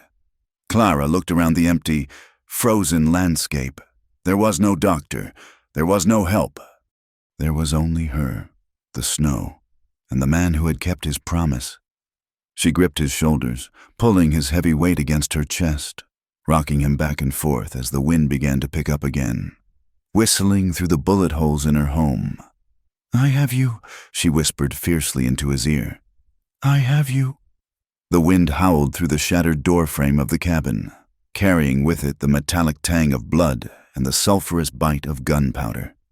Clara Whitmore sat on the floor, her hands pressed hard against the chest of Two Hawks. He was barely conscious, his breathing shallow and wet, his eyes rolling back into his head. "Stay with me," she whispered, her voice cracking. "Do not you dare leave me here with this mess." Outside, the sound of galloping horses grew louder, thundering over the frozen ground. It was not the rhythmic, disciplined approach of soldiers, but the chaotic arrival of a town roused from its sleep. Clara Whitmore." It was Eli Boone's voice. "I am here," Clara screamed, not moving her hands from the wound. "Get the doctor. Bring Dr. Evans." Figures darkened the broken doorway. Eli Boone stood there, his face pale as he took in the scene, the dead body of Silas Crow stiffening in the snow, the blood-spattered walls, and the woman holding a dying Comanche warrior. Behind Eli were half a dozen men from Red Rock Ranchers, Storekeep, and Deputy Rusk. Rusk pushed his way to the front.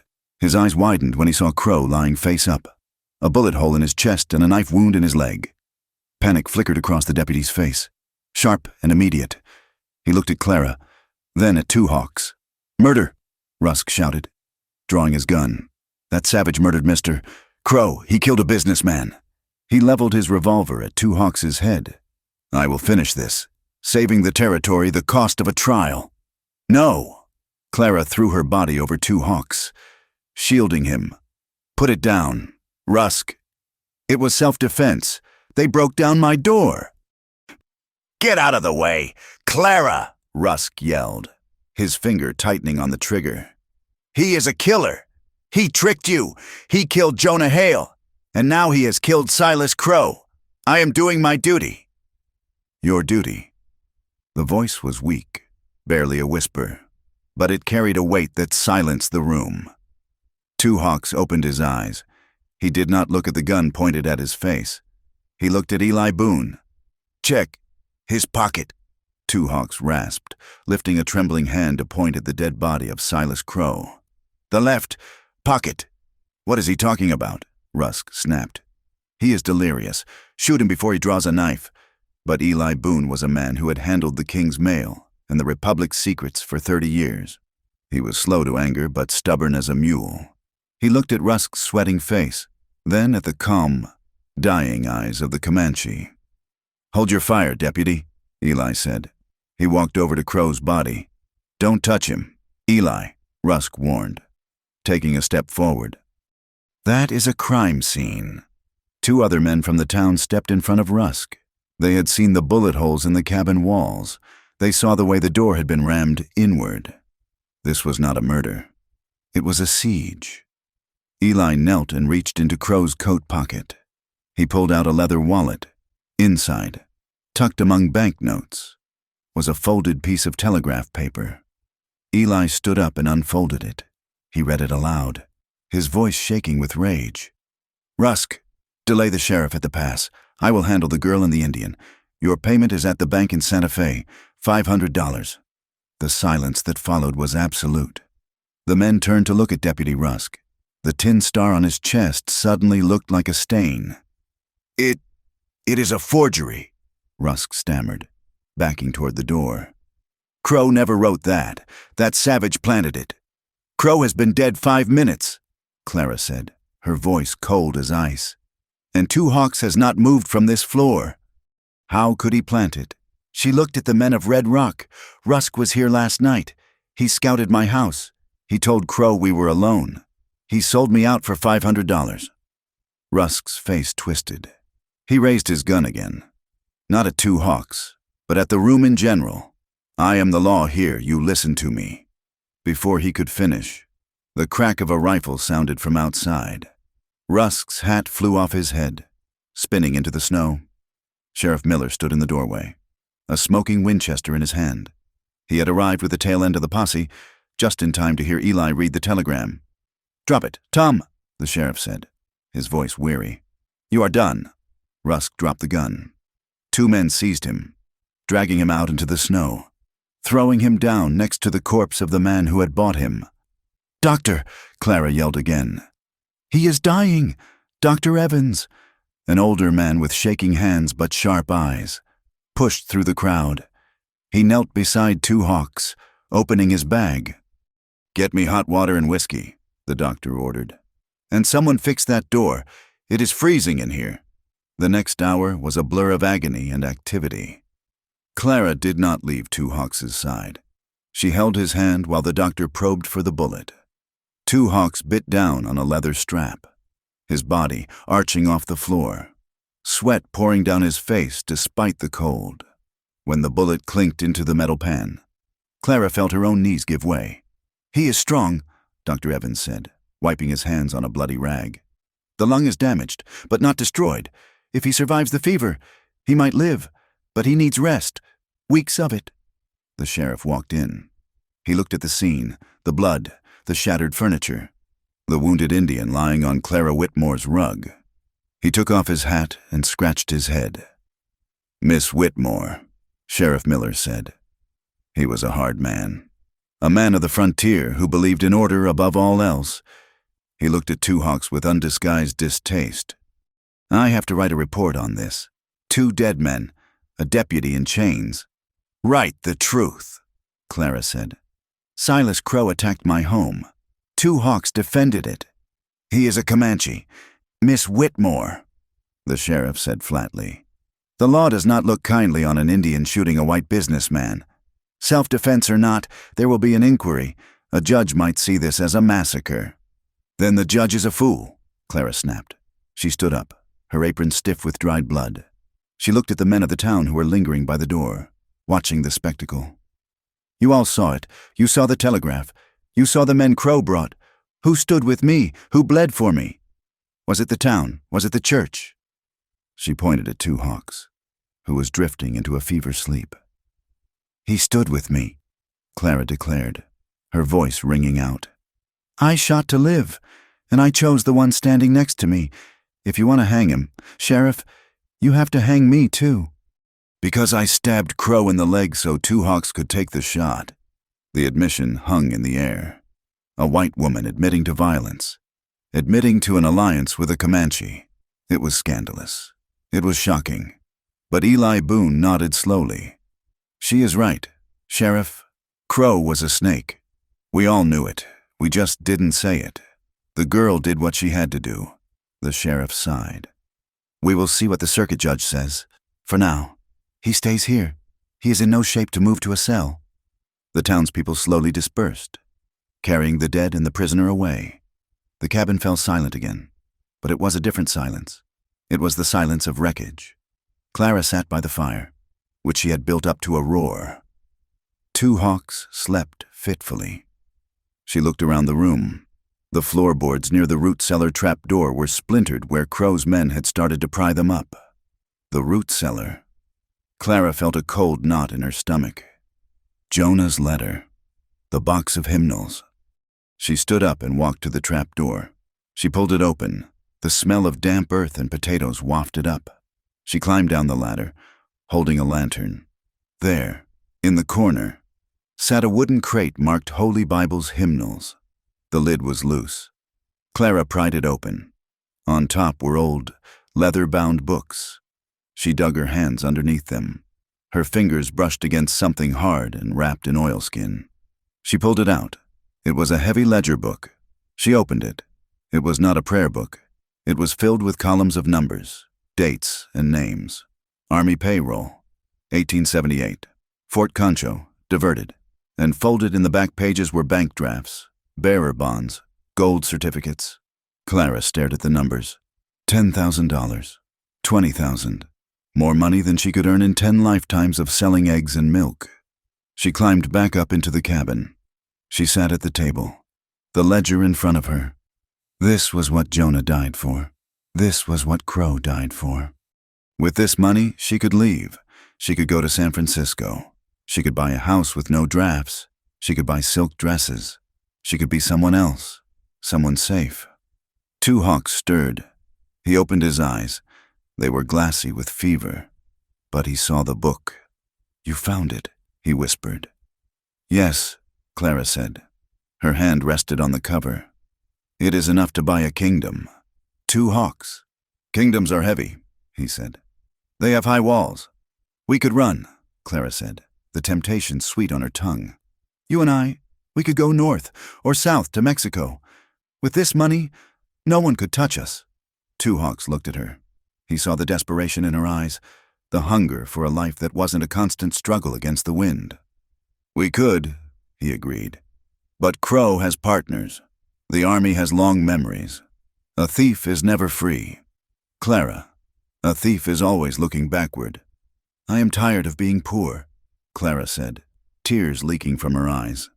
"I am tired of being afraid." "Freedom is not money," Two Hawks said. He tried to sit up but fell back with a groan. "Freedom is the price of your choice. You chose to fight. You chose to be a wolf. Wolves do not carry baggage." Clara looked at the book. She looked at the man. If she kept it, she was Jonah Hale. She was Silas Crow. She was just another person eating off the rot of the frontier. But if she gave it up, she was just Clara Whitmore, poor, alone. No, she corrected herself, looking at Two Hawks. Not alone. She heard horses outside again. The sheriff was returning to check on the prisoner. Clara stood up. She grabbed the ledger. She walked to the door as Sheriff Miller stepped onto the porch. "Sheriff," Clara said. "Miss Whitmore." Miller nodded. Dr. Evans forgot his bag. "Take this," Clara said, shoving the heavy book into the sheriff's chest. Miller looked at it. "What is this?" "The reason they came," Clara said. "It is the Army payroll ledger. The money is not here. The book says where it is buried. Give it to the marshal. Give it to the Army." Miller opened the book. His eyes widened as he saw the figures. "Miss Whitmore, do you know what this is worth? There might be a reward." "I do not want a reward," Clara said firmly. "I want the target off my back. I want Crow's partners to know that the book is gone. I want them to know there is nothing left here but wood and lead." Miller looked at her with a new respect. He tucked the book under his arm. "You are a strange woman. Clara Whitmore, I am just tired of ghosts. Sheriff, take it and go." Miller tipped his hat and walked away. Clara closed the broken door and leaned against it. She felt lighter. The weight of the gold was gone. The weight of the lie was gone. "You gave it away," Two Hawks said from the floor. There was no judgment in his voice, only observation. "I bought us a future," Clara said, walking back to him. "A poor future, but a real one. Real is good." Two Hawks closed his eyes. The days that followed were a blur of snow and fever. Clara did not sleep. She fed Two Hawks broth by the spoonful. She washed his wound.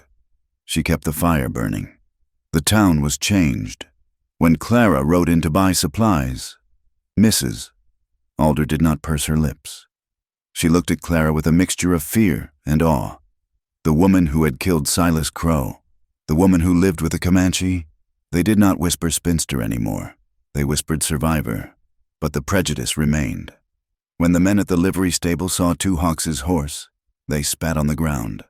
When the Reverend passed Clara, he crossed the street. They were safe from the law, but they were exiles in their own home. 3 weeks later, the snow began to melt. The sound of dripping water replaced the howling wind. Two Hawks was sitting up in the rocking chair, a blanket over his legs. He was thin, his face gaunt, but the fire had returned to his eyes. Clara was scrubbing the floor, trying to get the last of the blood stain out of the wood. It would never truly leave. It was part of the house now. "The pass is open," Two Hawks said. Clara stopped scrubbing. She sat back on her heels. "Yes, I saw a wagon go by this morning. My horse is strong again," Two Hawks said. "Yes," Clara said. Her heart began to beat a slow, painful rhythm. "I bring trouble to you, Clara," Two Hawks said. He looked out the window at the muddy yard. "The town. They tolerate me because they fear you, but they hate me. And one day, that hate will burn this house down again." He turned to look at her. "I should go. I will go north, find my people, or what is left of them." "You want to leave?" Clara asked, her voice quiet. "I want you to have peace," Two Hawks said. "If I go, the talk stops. You can be the widow of a hero. You can be respectable again." Clara stood up. She wiped her hands on her apron. She walked over to the rocking chair and stood over him. "Respectable." She tasted the word. "Mrs. Alder is respectable. Deputy Rusk was respectable." She looked down at him. "Do you want to go?" Two Hawks. "Do not ask me what is good for me. Ask yourself, do you want to leave?" Two Hawks looked at her hands, the hands that had stitched him up, the hands that had held a gun, the hands that had saved his life. "No," he admitted, his voice rough. "I do not want to leave, but I am a dangerous man to keep." "I am a dangerous woman," Clara said. "I stabbed a man in the leg. I gave away $20,000. I do not think I fit in the pews at church anymore." She reached out and touched his shoulder, right over the scar. "If you want to go because you do not love me, then go," Clara said bravely. "But do not go to save me. I do not need saving. I need a partner. I need someone to help me fix the door properly." Two Hawks took her hand. He pressed it against his cheek. He looked at her with that dangerous smile, but it was softer now, tempered by the winter they had survived. "If you want a quiet life," he said, "I go." Clara leaned down, her forehead resting against his. "Quiet is not real," she whispered. "I choose real." Two Hawks closed his eyes, breathing in the scent of her soap and wood smoke. "Then I stay," he said. We fixed the door. Outside, the sun hit the melting snow, turning the drifts into rushing water. The creek was rising. The season of waiting was over. The season of living had begun. Spring arrived in the Texas Panhandle not with a whisper, but with the sound of rushing water. The snow that had entombed the cabin for what felt like a lifetime finally surrendered to the sun, turning the dry creek bed into a muscular, churning river of mud and meltwater. The prairie grass, beaten flat by the winter, began to push up green shoots through the red earth, stubborn and relentless. Clara Whitmore stood on the porch of her cabin. The air smelled of wet soil and sagebrush. The door, once a shattered ruin of oak splinters, had been replaced. It was new wood, pale and unweathered, smelling of fresh sap.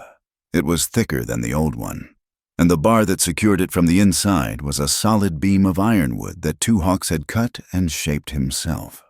A rider appeared on the horizon. This time, Clara did not reach for the navy colt in her apron pocket. She shaded her eyes against the morning glare and watched as the man approached.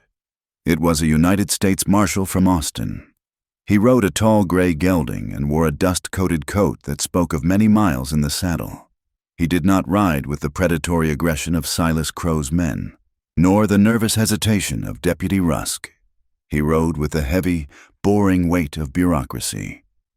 Two Hawks stepped out from the barn. He moved differently now. The limp from the bullet wound in his leg was still there, a hitch in his stride that might never fully leave. But he walked upright. He did not hide in the shadows. He stood in the open sunlight, holding a hammer, his long black hair tied back with a strip of red cloth. The marshal reined in his horse at the gate.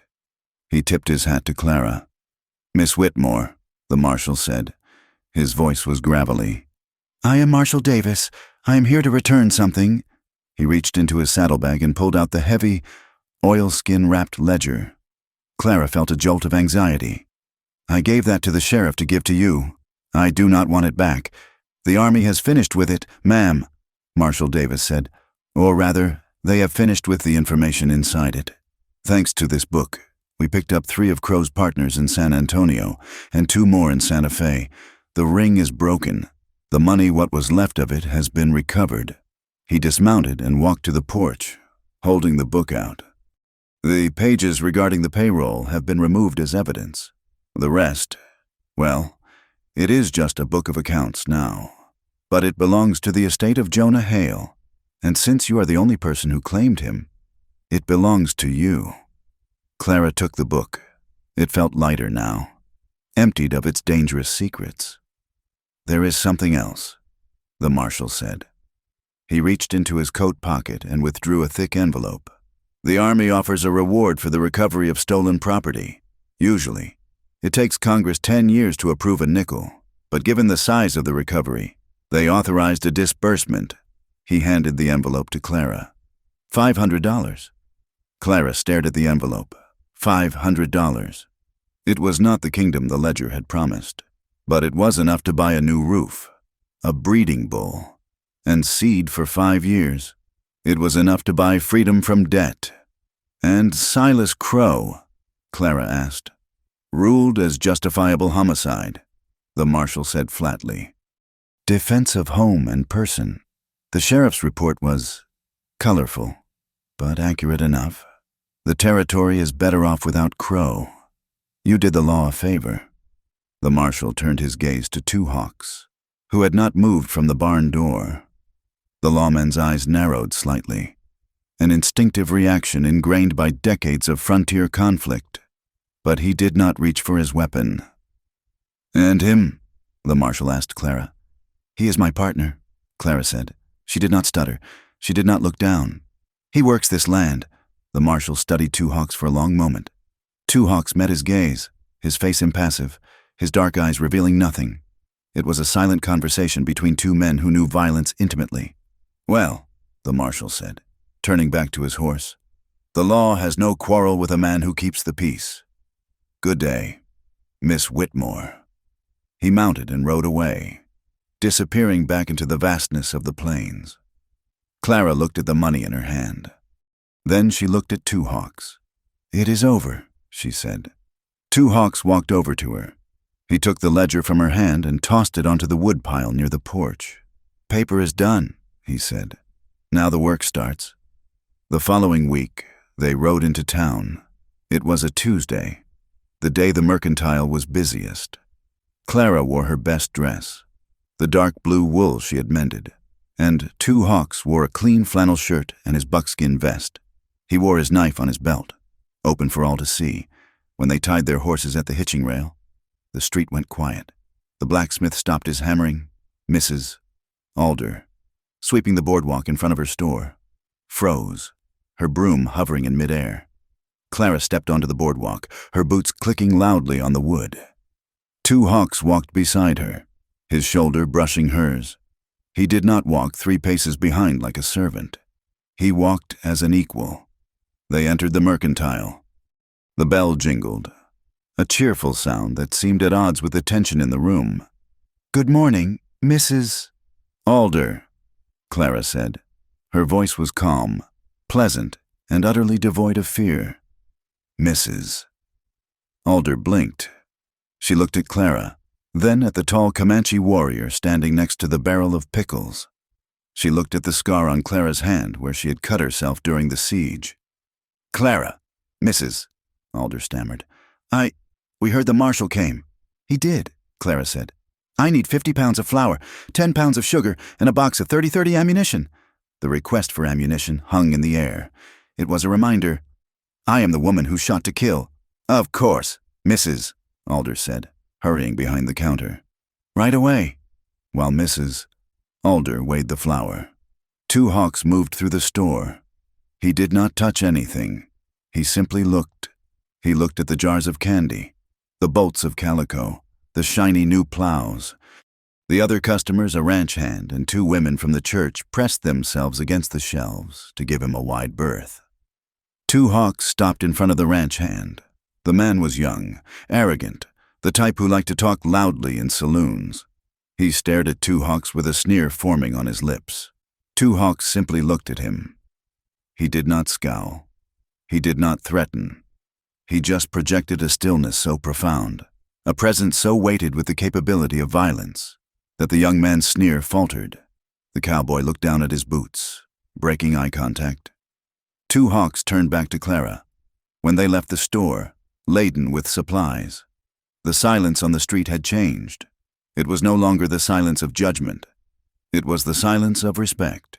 It was the way one looked at a thunderstorm that had passed but left the air charged with electricity. "They are afraid of you," Two Hawks said as they rode back toward the cabin. "Good," Clara replied, looking at the horizon. "Fear is a fence. It keeps the goats in and the coyotes out.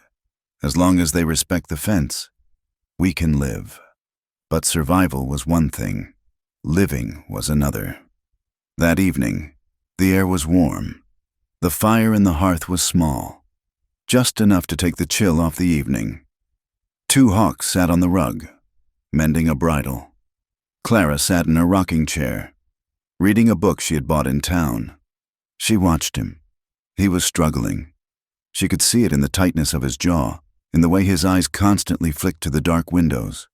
He was a creature of the open plains, of the warpath and the hunt.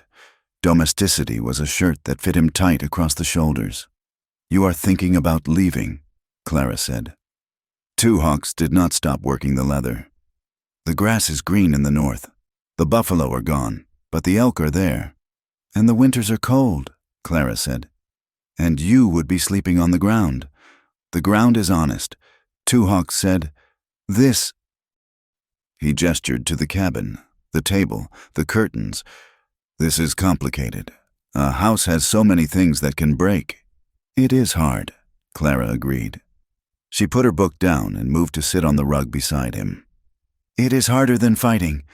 When you fight, you only have to worry about dying. When you live, you have to worry about leaking roofs and weevils in the flour and what to cook for dinner." She reached out and took the bridle from his hands, setting it aside. "But you are not a man who chooses the easy path. Two Hawks, if you were, you would have ridden past my cabin that night in the snow?" Two Hawks looked at her. The firelight softened the sharp angles of his face. "I am a warrior without a war. Clara, who am I if I am not fighting?" "You are a builder," Clara said. "You built that door. You built the corral. You are building a life." She leaned forward, placing her hand on his chest, right over his heart. She could feel it beating, steady and strong. "I do not need a guard anymore," she whispered. "The war is over. I need a husband. Not a paper husband like Jonah. A real one." Two Hawks covered her hand with his. His palm was rough, calloused from the axe handle in the rain. "I do not know how to be a husband," he confessed, his voice low. "I only know how to protect." "Then we learn," Clara said. "We learn together." She moved closer, closing the small distance between them. She kissed him, not with the desperate urgency of the siege, but with a slow, deliberate claim. It was a kiss of ownership, of recognition. Two Hawks made a low sound in his throat and pulled her into his arms. He lowered her back onto the rug, the firelight casting long, dancing shadows on the walls. That night, there was no storm outside. There was only the quiet rushing of the creek and the sound of two people finding a common language in the dark. It was not a conquest. It was a surrender, mutual and absolute. Clara realized, as she lay with her head on his shoulder, tracing the line of his scar, that she had stopped waiting. She had arrived. The next morning, the sun rose gold and brilliant.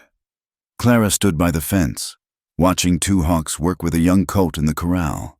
He moved with a liquid grace, speaking to the horse in low, rhythmic Comanche. He was not breaking the horse. He was negotiating with it. "He will make a good mount," Clara said as Two Hawks walked over to the fence, wiping sweat from his forehead. "He has a hard head," Two Hawks said, "but a good heart, like his mistress." Clara laughed. It was a genuine sound, bright and unburdened. "I have been thinking," Clara said, "with the money from the reward, We can do more than just fix the roof. We are on the main trail to the pass. People need fresh horses. They need water. They need a place to trade that isn't as expensive as the town." Two Hawks nodded, considering a trading post. "Here. Why not? We have the water. You know horses better than anyone in the territory. And She smiled. "I can handle the business, and I can teach." "Teach? The women," Clara said. "I saw how Mrs. Alder looked at me, how the other women looked. They are scared. Two Hawks. They live out here, vulnerable, waiting for their husbands to come home to save them. I want to teach them how to shoot, how to not be afraid." Two Hawks looked at her with admiration. "You would arm the sheep. I would turn the sheep into wolves," Clara corrected. "Just like you did for me." "It is a good plan," Two Hawks said, "but they will not come to a Comanche for lessons. They will come to Mrs. Two Hawks," Clara said firmly. He went still. "Mrs. Two Hawks, or Mrs. Whitmore Begay, or whatever name we choose. But yes," she looked at him, challenging him to object. "Unless you plan on running north to chase the elk." Two Hawks looked at the horizon, then back at the cabin, and finally at Clara.